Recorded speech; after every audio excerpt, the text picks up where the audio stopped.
Welcome, everyone. It's my great pleasure to introduce Gwo Yaw Ho, the speaker for this afternoon's PhD presentation. As many of you will know, Gwo is a medical oncologist, and I'd just like to run over some of his background.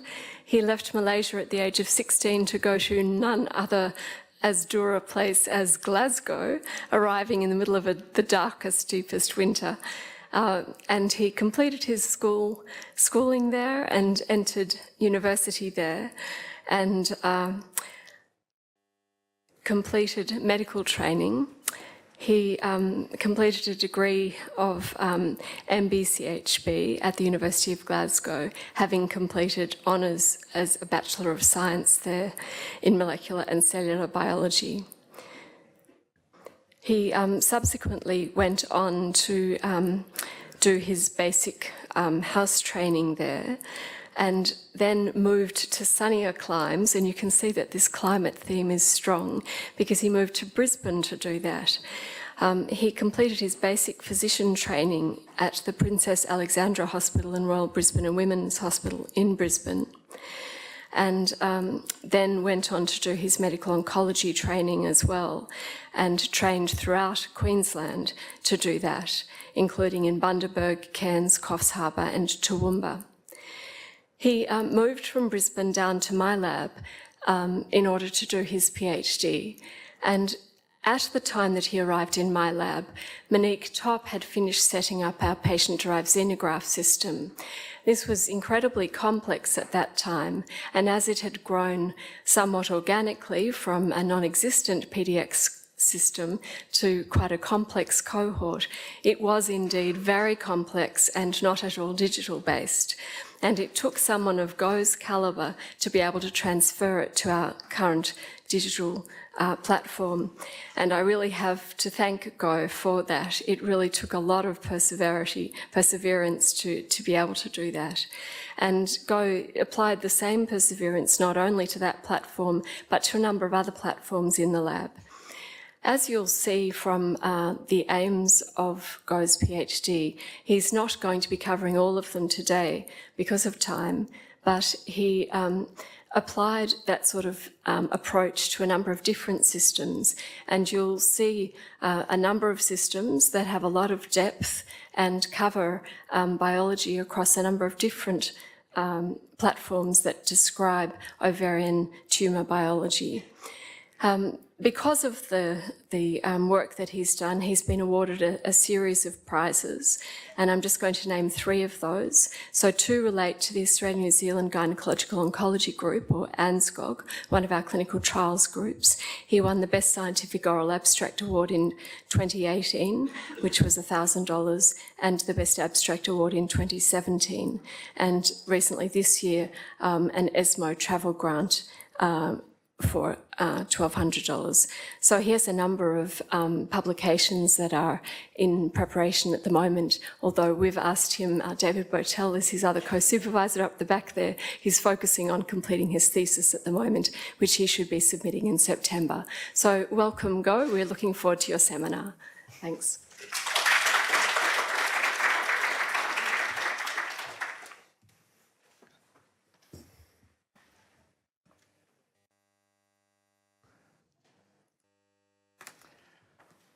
Thank you, Claire, for the kind introduction. It has been a great pleasure working in this laboratory. And I also want to thank you all who are here today to attend my PhD seminar. I hope that I can convince you today from my presentation that we are making progress not only in understanding the biology of this nasty disease, but also improving the way we treat women, unfortunately enough to be diagnosed with ovarian cancer. Ovarian cancer is a devastating disease, and it is the 5th most common cause of cancer death in women. However, what is more disappointing is the lack of improvement of overall survival and the outcome of this patient over the last 3 decades of modern medicine. Our current treatment regimen is still based on treatment established back in the 1980s, and novel therapies in ovarian cancer remain elusive, except for the introduction of PARP inhibitors for the treatment of high-grade serous ovarian cancer associated with germline BRCA1 or 2 mutation, and anti-angiogenic agents such as bevacizumab targeting the VEGF receptor in advanced ovarian cancer. Nevertheless, the overall outcome of the majority of these women remain poor, mainly due to the issue of emerging drug resistance and lack of effective screening. Ovarian cancer is a heterogeneous disease. Different histological subtypes exhibit marked biological differences, which includes their response to cancer therapies. For example, the mucinous subtype of ovarian cancer bears biological resemblance to colorectal cancer, and this tumor tends to respond better to colorectal cancer chemotherapeutic regimen. My research focuses on the epithelial subtype of ovarian cancer, more specifically the mucinous high-grade subtype that comprises up to 70% of ovarian cancer. It is a major contributor to ovarian cancer mortality. Within high-grade serous ovarian cancer, this tumor can be defined by their homologous recombinant DNA repair status and their gene expression profile. And we now have evidence to suggest that the ovarian carcinosarcoma form part of the disease spectrum, which will be relevant to my talk later. Although ovarian cancer are heterogeneous disease, some subset of ovarian cancer share common molecular characteristics. TP53 mutations are near universal in this subset. For example, all high-grade epithelial carcinoma, including carcinosarcoma, have been identified to harbor TP53 mutation or pathway abnormality. However, the overall frequency of somatic mutation in the protein encoding region is low, except for the mutation in the DNA repair pathway, such as the BRCA genes, and other HRD genes, such as PALB2 and RAR51C, and these mutations are relevant in up to 50% of cases. Lastly, most high-grade serous ovarian cancer demonstrate extreme genomic instability characterized by high frequency of copy number variation. High-grade serous ovarian cancer can also be molecularly subcategorized based on their gene expression profile to 4 distinct subgroups. These are the C1 subgroup, which are the desmoplastic subtype, the C2, the immune subtype, the C4, the dedifferentiate subtype, and the C5, the periphery subtype or mesenchymal subtype. And this subtyping has been validated against the TCGA database. My research focuses on the C5 mesenchymal subtype of high-grade serous ovarian cancer, which has mesenchymal and embryonal gene expression profile, which include enrichment for expression of genes such as the homeobox gene, the high mobility group members, and also genes involved in the Wnt-beta-catenin pathway. Genes related to increased cellular proliferation are also upregulated, and it has been demonstrated that the MYCN overexpression is central to the C5 subtype. MYCN can drive Lin28B overexpression, which results in the loss of LAT7 repression, and this results in turn loss of control over the expression of HMJ2 and other downstream oncofetogene. Other hypotheses based on neuroblastoma models suggested that Lin28B overexpression is the key event in driving the overexpression of MYCN through the loss of LAT7 microRNA expression.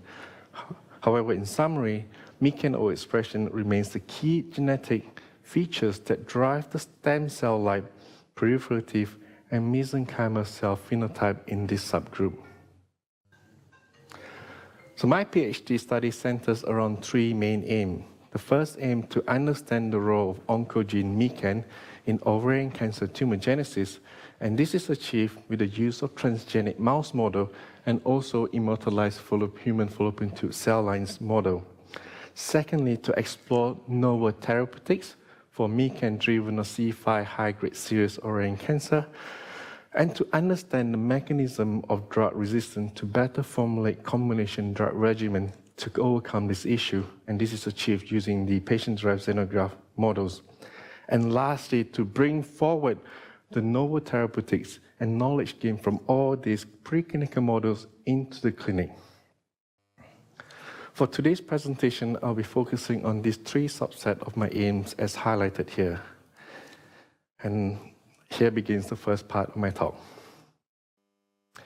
So there is strong evidence to support that the fallopian tube, rather than the ovaries, are the likely organs of origin for high-grade serous ovarian cancer. One of the landmark scientific discoveries is establishing the link between PAX8 with high-grade serous ovarian cancer and fallopian tube secretory cells. So PAX6 are highly conserved organ developmental genes which are required for the Mullerian development. So this includes the fallopian tube, the uterus, the uterine cervix, and the superior aspects of the vagina, but not the ovary. It is the most differentiated expressed genes between ovarian cancer and other solid organ tumor. And PAX8 is also important for my transgenic mouse model, which I will elaborate later on. Recently, it has been established that the fallopian tube, within the fallopian tube, there is another subgroup population of PAX8 positive cells that has pluripotent capacity. Yellow fluorescent protein lineage tracking of these PAX8 cells shows that this cell can give rise both to the PAX8 positive secretory cells and the PAX8 negative ciliated cells and support this hierarchy of cells within the fallopian tube. Although we know that there is a smaller population of adult stem cell, namely the PAG cell in the fallopian tube, it is highly likely that this larger population of PAX8 pluripotent cells that supports the high turnover of the undifferentiated secretory and ciliated cells, and this pluripotent cell may play a crucial role in initiation of ovarian cancer tumorigenesis. So this slide summarizes the natural history of high-grade serous ovarian cancer tumorigenesis from the normal fallopian tube to the invasive malignancy. And I'd like to introduce two important concepts here, the sick lesion and the stick lesion. In the normal fallopian tube cells, there is little evidence of DNA damage nor genomic aberration. The acquisition of TP53 dysfunction, which is likely the earliest genetic event, leads to accumulation of DNA damage, resulting in a sick lesion. However, the significance of sick lesion is unknown as it is present in normal, healthy women, and it is therefore not necessarily a precursor to ovarian cancer.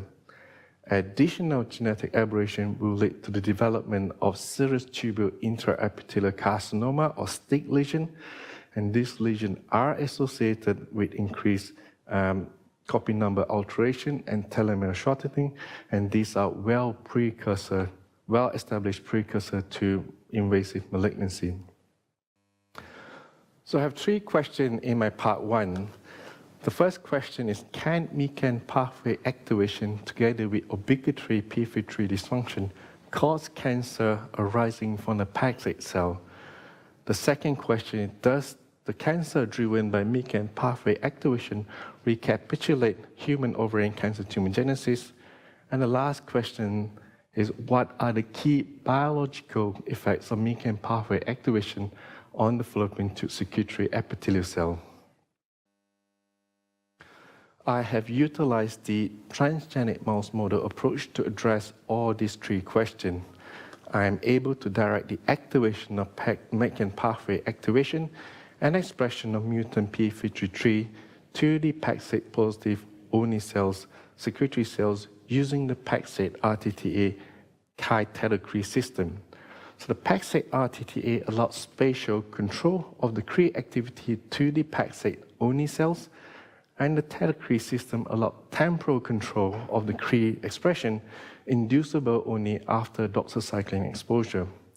The Cre recombinase expressed in these cells will cleave off the stop cassette in their DNA that inhibits the expression of the transgenes of interest. I utilized the p53 mutant construct, transgenic construct that lies within the wild-type p53 allele that encodes for the mutant R172H dominant negative TP53. It is worthwhile mentioning now that the homozygosity of these transgenes will lead to global knockout of p53 in the mouse even without doxycycline activation. I have two models that I've used for MYCN pathway activation. The first model is based on the LSL MYCN transgenes, which encodes for the human and MYC protein. This can directly drive the overexpression of endogenous murine lin28B as well as other MYCN-specific targets. In the second model, the lin28B overexpression is achieved using the LSL lin28B transgene, and the expression of lin28B directly inhibits the LAT7 microRNA, leading to the downstream gene target repression loss, and this potentially can have a positive feedback leading to overexpression of endogenous MYCN. In summary, we hypothesize that both models will have the same genetic effects on the MYCN pathway due to this powerful feedback mechanism. First, I'd like to show that the activation of MYCN pathway with or without p53 dysfunction can cause fallopian tube-derived tumor. I have generated 7 with more on the way to be analyzed, tumor that resemble ovarian cancer, which has arisen from the fallopian tube between 8 to 22 weeks after transgenes activation. 6 of these tumors were transplanted into surrogate immunocompromised mice, and of these 6, 2 were successfully passaged. Firstly, I'd like to apologize for this really busy slides. These are the summary of all the 7 tumors that were generated, and as you've seen here shown on the picture on top, are all arose from the fallopian tube or ovaries. And I think this is a very exciting observation, as this is the proof of concept that MYCN overexpression with p53 dysfunction can cause ovarian cancer. And I will describe these 3 tumors in more details. I have chosen to elaborate on these 3 tumors to highlight both the similarities and also the heterogeneity of the tumor generated. All these tumors have MYCN pathway activation, either by overexpression of MYCN or lin28B, and harbor p53 dysfunction. And all these tumors has been shown to infiltrate into ovaries and of high-grade nature. The first tumor contains high proportion of sarcomatous element with a small areas of carcinomatous tumor that forms granular structure. The second tumor contains a mainly high-grade adenocarcinoma with large area of necrotic tissue associated with small element of sarcomatous component. And most interesting, tumor 919 bears typical histological feature of carcinosarcoma, which is an interesting subset of high-grade serous ovarian cancer. So in summary, all these tumors described here has some histological feature of carcinosarcoma. By examining the survival graph on ovarian cancer-related death, it is suggestive that both lin28B and MYCN can drive ovarian cancer tumorigenesis, and no real differences observed in their tumorigenic potential. All tumor occurs between 20 weeks post-transgenes activation. Interestingly, one of the 11 mice that were harvested at an earlier time point before any tumor development, I've managed to capture early evidence of tumor development in the fimbriae. This is a fallopian tube harvested from the lin28B mice with homozygosity for p53 transgenes harvested at 15 weeks. There is a tumor arising either from the plicae or at the base of the fimbriae, and the tumor is PAX8 positive, p53 completely negative, and Ki67 high. And on higher magnification, we can see that these highly abnormal rounded cells with dense chromatin as compared to the more normal-looking fimbriae cell.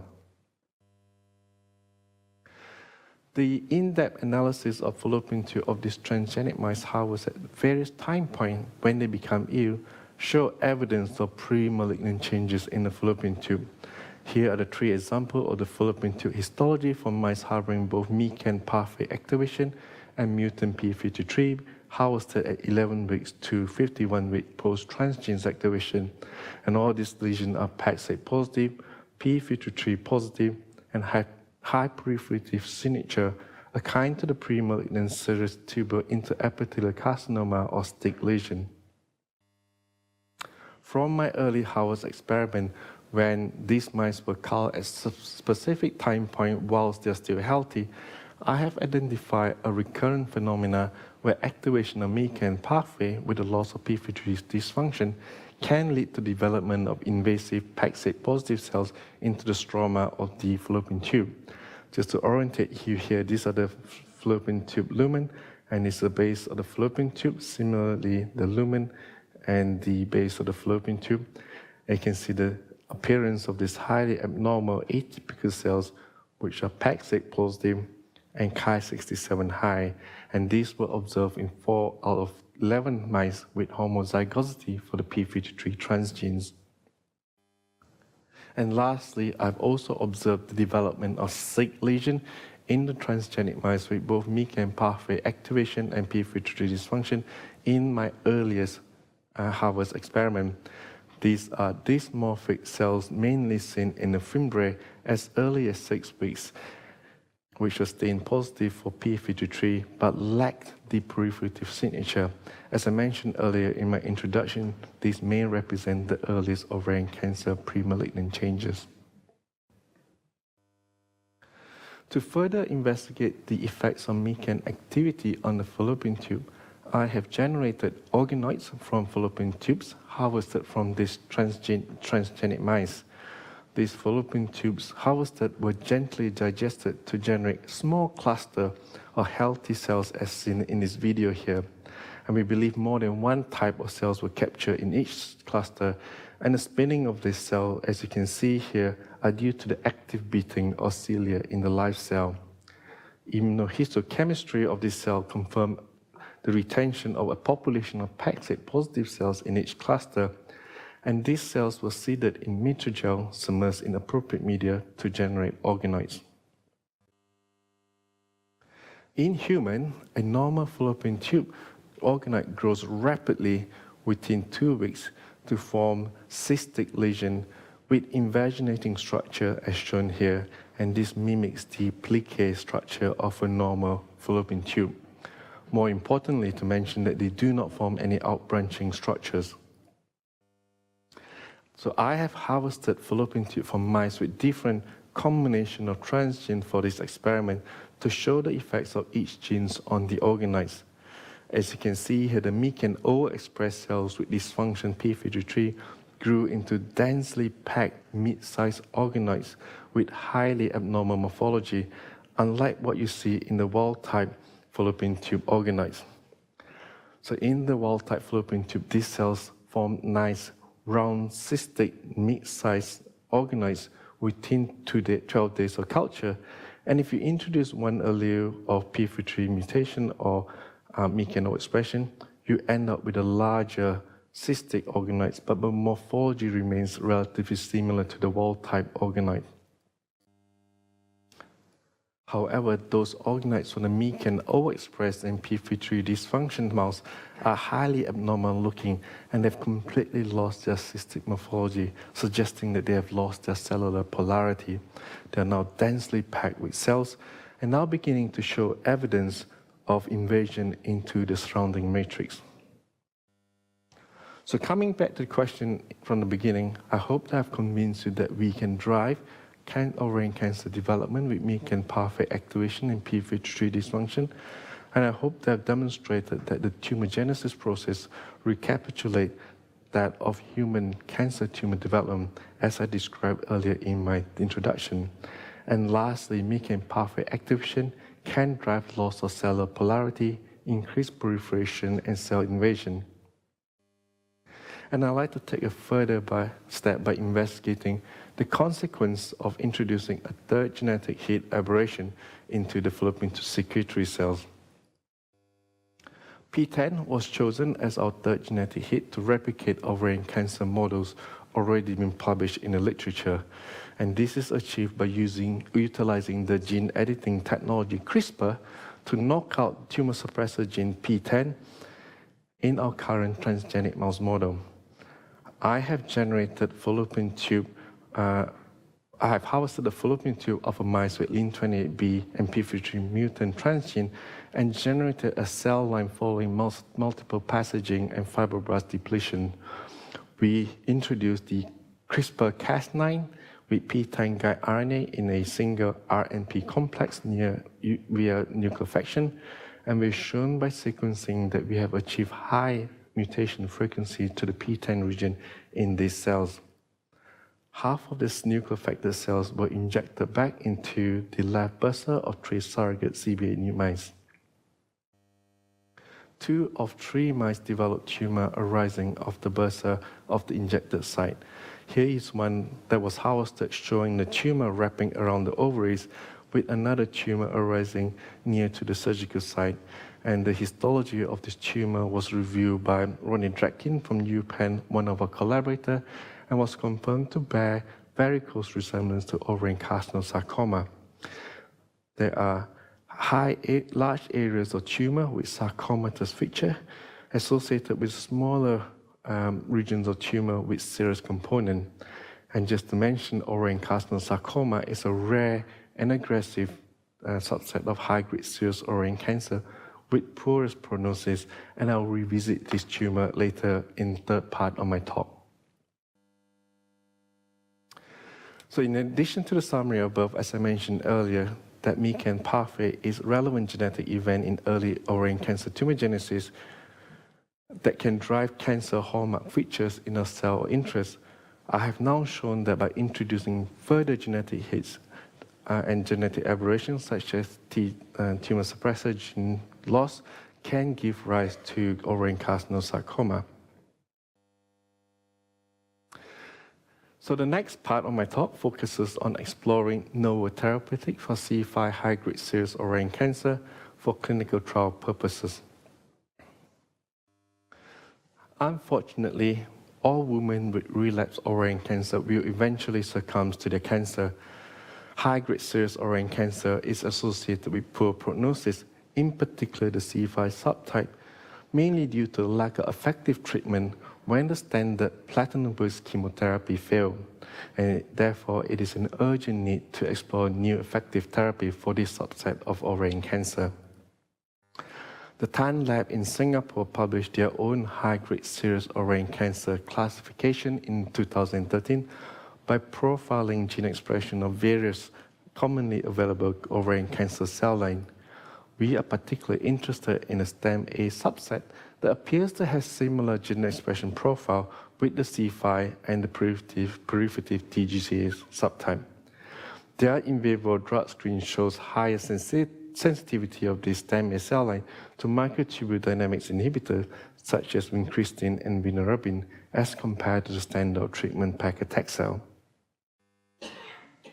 I have compared 2 different types of clinical compounds that target microtubule in our preclinical model, vinorabine and erubrin.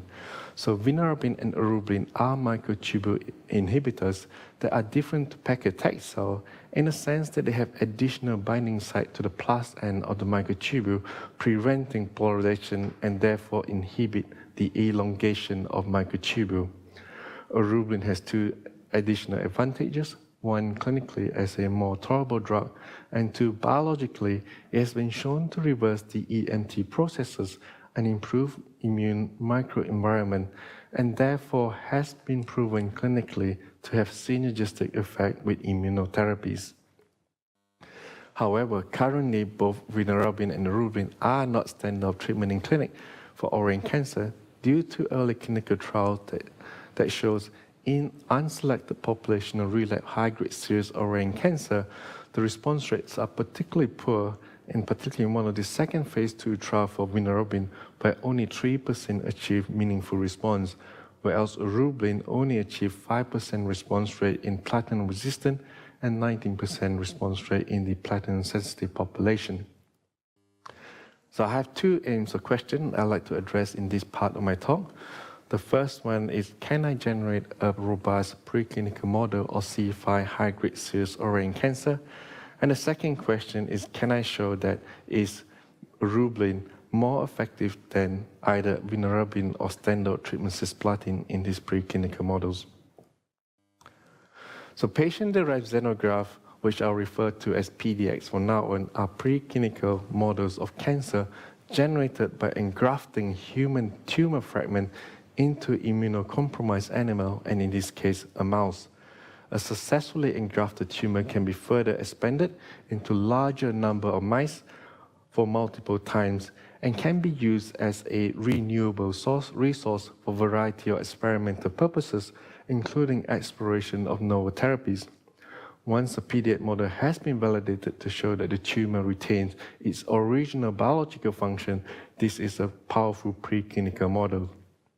We first validate this model molecularly for C5 signature, and this was achieved with qRT-PCR and Western blotting for expression of MYCN pathway components such as MYCN, Lin28B, and HMGA2. I have also generated drug responses for each of these tumors against the standard platinum-based chemotherapy, cisplatin, and correlated these responses to actual patient response to treatment in clinic. And lastly, we've analyzed each of PDX for markers for drug resistance and sensitivity. All tumor sample was sent to our collaborator, Liz Swisher at University of Washington, to establish their HR status. We've also performed qPCR and Western blotting, looking for other markers of drug resistance such as cyclin E1 and BCL2 expression. So I'm going to spend a bit of time describing this. This is how I present my in vivo data, and the same format will be used for all my other in vivo data results. The vehicle or placebo-treated tumor is always blue in color, and this thin line represents all the multiple individual tumor treated with vehicle as they grew in size. The thicker blue line represents mean tumor volume of all these tumors, and this represents, in this case, average tumor growth of this untreated tumor, and the shaded area is the 95% confidence interval of mean. I have scored the responses into 3 broad categories: sensitive, when there's tumor response and no evidence of tumor progression before 100 days, resistant when there's initial tumor response followed by progression of disease less than 100 days, and refractory when we see evidence of progression of disease during treatment. And the bottom graph here represents the Kaplan-Meier survival graph for each PDX model. And here's a summary of the cisplatin response in each PDX model, ranking from the most sensitive on the left and the most refractory on the right. And here we have a good representative of sensitive, resistant, and refractory PDX to cisplatin. So this is a comprehensive summary of the 8 C5 PDX model that we have generated. So the first part, we can see that HMGA2, which is a downstream target of MYCN pathway activation, is overexpressed in all these models, together with evidence of either Lin28B or MYCN expression. Next is the PDX cisplatin responses. And lastly, the biomarkers for drug response and resistance. And I think this is a powerful preclinical tool that I can utilize to explore novel therapeutics for C5 high-grade serous ovarian cancer. So I proceed to test all these PDX models with vinorabine, and the vinorabine drug responses are the red graph here in the bottom. And just to quickly highlight that 4 out of 7 PDX are now sensitive to vinorabine. And I'll summarize this data in my next slide in comparison to vinorabine and cisplatin. So in comparison to cisplatin, vinorabine treatment outperforms cisplatin in achieving, particularly in these 3 PDX models, deeper and more durable response in these 3 otherwise platinum-resistant and refractory PDXs. In general, the treatment of vinorabine has shifted the resistant refractory phenotype of this cohort to a much more sensitive phenotype, and only 1 PDX failed to respond to vinorabine treatment. In addition, I've extended testing vinorabine on 7 non-C5 cohort of high-grade serous ovarian cancer PDX model. And what I'd like to highlight here, that I've chosen a cohort that are more platinum refractory, and therefore this cohort of PDX represent a really bad subset of tumor. We have 1 sensitive, 2 resistant, and 4 refractory PDX. Here, as shown, as summarized in this table here. Similar with previous slide, the in vivo response to vinorabins are the red graph below here.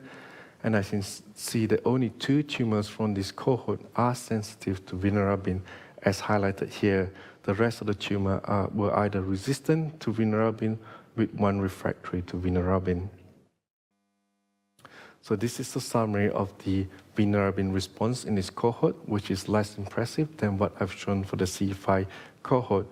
There is benefit of vinorabin, but is moderate in the non-C5 cohort. And most interestingly, the 1 PDX that responded well to vinorabin, the PDX111, has high cyclin E1 amplification and may exhibit some biological similarity to the C5 subtype. So in summary, I've shown that vinorabin is effective across a range of high-grade serous ovarian cancer PDX model, and most likely more effective in the platinum refractory cohort. However, perhaps a higher efficacy has been seen in the C5-enriched high-grade serous ovarian cancer PDX cohort. And that was the preclinical data that support the NAV-C5 or the VIP clinical trial that is now open at Pinamac and also in Singapore this year. This clinical trial aimed to screen relapsed high-grade serous ovarian cancer that are resistant or refractory to platinum-based chemotherapy to C5ness, and we aim to treat these women to investigate if we can achieve higher than 30% response rate to vinorabin and compare the outcome with the non-C5 receiving standard second-line chemotherapy treatment. So in regards to eribulin, I have assessed the efficacy of eribulin in 7 high-grade serous ovarian cancer PDX model in comparison to cisplatin and vinorabin. Here are the in vivo cisplatin response of the 7 PDX model, ranging from the most sensitive on the left to the most resistant on the right. And I'd just like to point out that we do have a C5 PDX model here right in the middle, which is 201.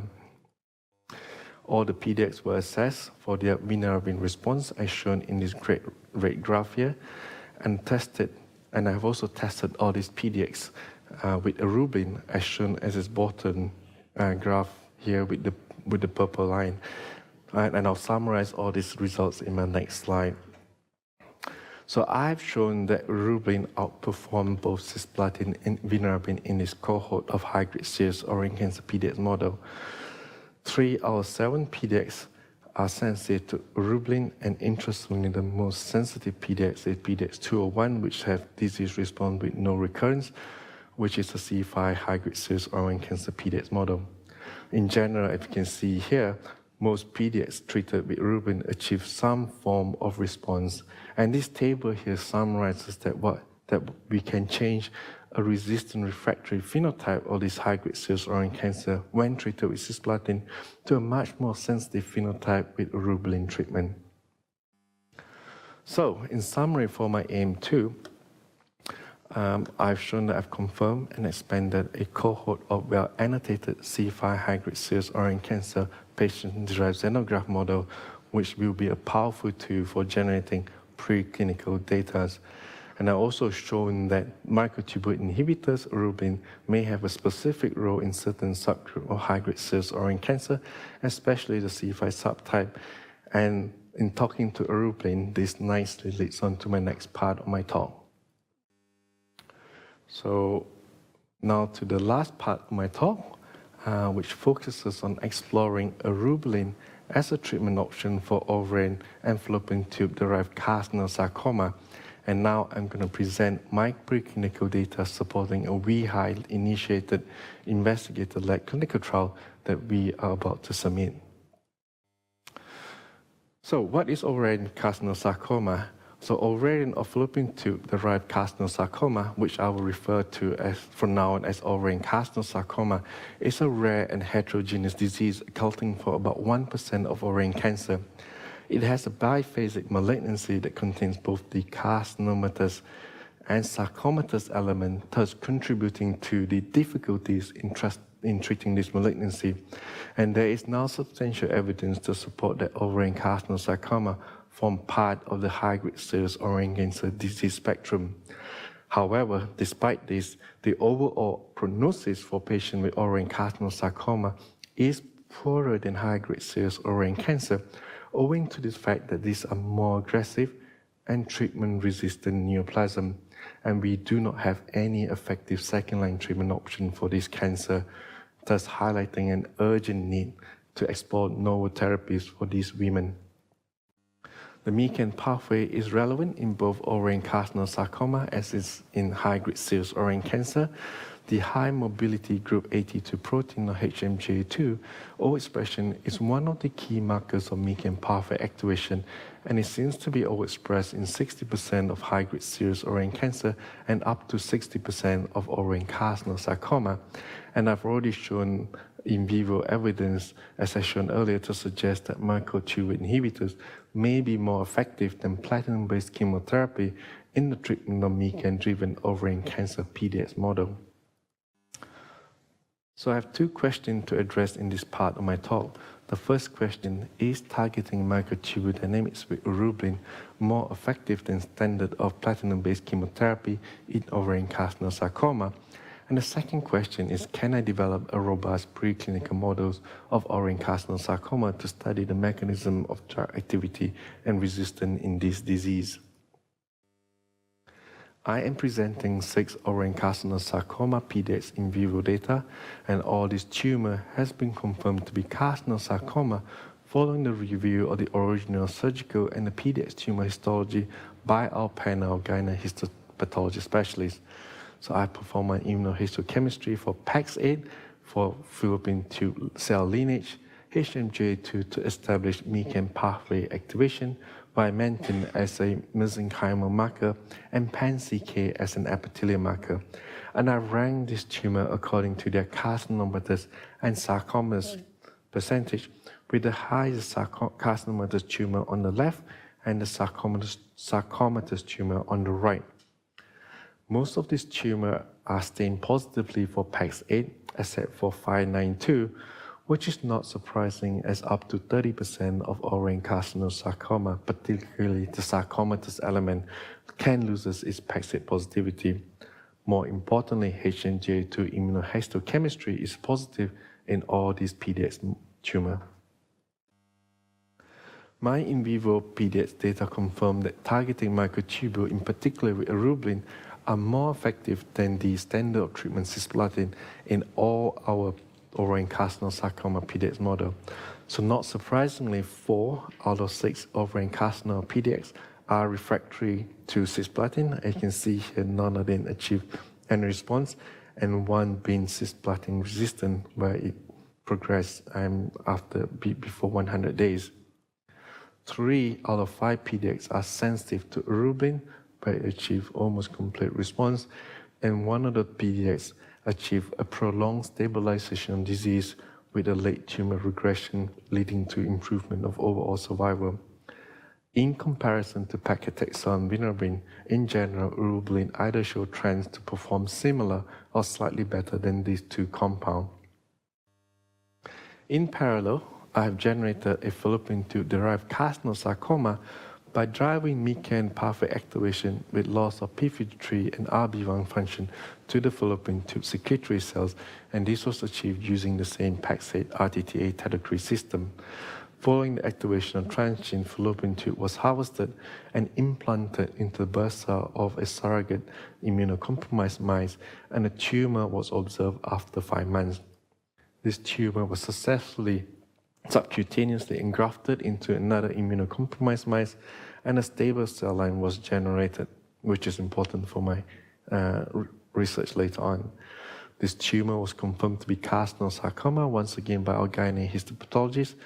The baseline tumor here has definite carcinomatous component, albeit less than 5%, and on subsequent passaging, the tumor retains only the sarcomatous component.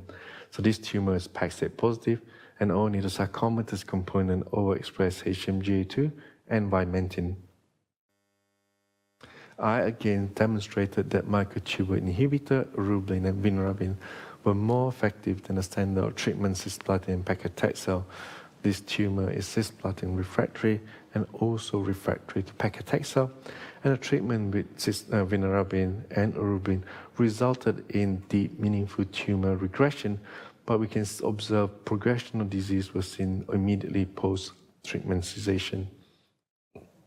In order to understand the mechanism of action and drug resistance to eribulin, we are currently performing a CRISPR library screen with the ovarian cancer cell line, which I've generated earlier. We're using the Cas9-Bri library, which targets over 19,000 mouse genes, and the treated Cas9-Bri cells has been further treated with cisplatin eribulin and collected at various time points, and the sequencing data is currently being analyzed to establish potential advantageous genetic hits. So in summary, using our PDX model, I've demonstrated that eribulin is an effective drug in treatment of ovarian carcinosarcoma, and this preclinical data supports a clinical trial for eribulin in this subtype of ovarian cancer, which I'll describe in my next slide. I've also generated a robust preclinical model with a transgenic mouse model of ovarian carcinosarcoma, and the mechanism resistance currently being investigated to explore suitable combination treatment. So this is the clinical trial that we are proposing, which is called EPOCH trial. This is a phase 2 open-label single-arm study to establish the efficacy of single-agent eribulin followed by combination eribulin with immunotherapy in carcinosarcoma and specific subtype of sarcoma. And this clinical trial design aimed to provide information of single-agent eribulin response in this rare aggressive tumor, and also to assess the effects of adding immunotherapy in combination with eribulin. So in summary, I've shown that MYCN pathway activation is indeed an important early tumorigenic driver for ovarian cancer, and further study is required to elucidate the underlying processes. This warrant further exploration for better therapeutic targeting the MYCN pathway, and we have generated a powerful preclinical tools for C5 high-grade serous ovarian cancer. And lastly, in terms for women with ovarian carcinosarcoma, I hope that I've demonstrated that we are now making some real progress in developing novel therapeutics approach for this rare aggressive tumor. So this leads to my last slide. So I'd like to say a big thank you to many people listed on the slide. Firstly, I'd like to thank my PhD supervisor, Claire Scott, and David Patel for the opportunities in the lab, and also other members of the Scott lab, both present and past member, with special mentioning of Matt, Olga, and Cass, and also the members from the Stem Cell and Cancer Division. I'd like to thank my PhD committee, Jane, Tracy, and Kate, the bioservices members, and importantly, the histology lab, including Ellen and Carrie. I'd like to also say a big thank you to the histopathologists involved, Jane Pyman, Jackie, Michael, and Guyana, and the surgeon and clinician from the Royal Women's Hospital, and Peter McCallum, Ola, and Hamilton. And in particular, I want to mention our research nurse, Julie Hello, who works tirelessly to assess all these tumor human sample for the PDX models, and also Jane Mary, whom Julie and I meet up regularly once or twice a month for my debriefing session.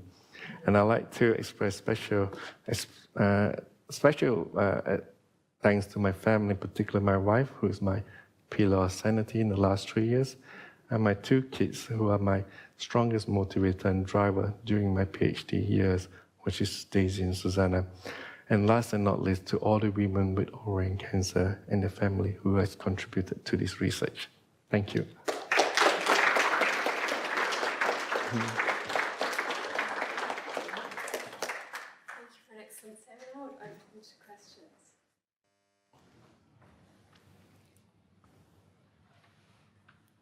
Yes? Thanks, Joe, for a very exciting seminar. I'm wondering, you saw very impressive responses with the carcinosarcoma treatments. Does the eribulin change the phenotype of the tumor as well as the cells? Yes, that's what we're currently investigating. So this project is currently being undertaken by Holly Bakker. So we believe that the EMT processes, the tumor EMT processes are important in this tumor, and we believe that there's some form of reversing the EMT, resulting in more carcinomatous tumor, which are much more easier treated than the sarcomatous element of the tumor. And hopefully within the next few months, I think Holly is presenting this Friday. This